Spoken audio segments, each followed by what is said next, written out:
Sveiki, sveikučiai. Na va, irgi be galo senas peilis, be galo rimtas. Rankena mačiusi jau daug ko tikrai.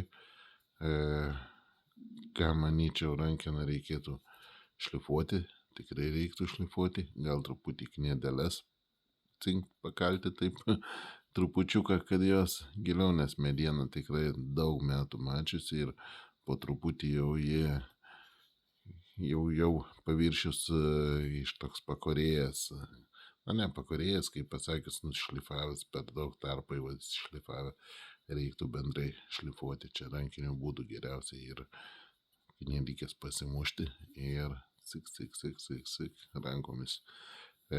Geometriją siūlyčiau suvesti tiesiai, tokio va taip į viršų, į susmailėjimą ir aišku, jeigu nuolydį suploninus, jis pjautų žymiai geriau, bet dėl nuolydžio ploninimo galima prarasti šoninius ženklus. Nors jie gerai kalti, bet vis tiek, galima prarasti.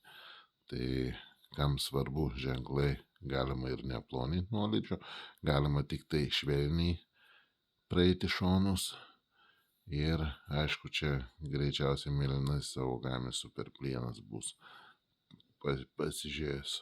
Man iš akies gana sunku, kai yra visą suprasti, kuris plienas, kol nedarau visokių rūgštinių bandymų, kol nežiūriu per mikroskopą, kol nepradedu galąsti, tol sudėtinga yra suprasti. Bet greičiausiai, kad bus arba Aogamis, arba Chromaxas gali būti.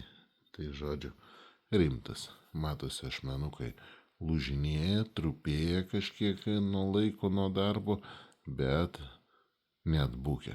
Tai yra labai kietas plienas. Statom, laimėm, iki.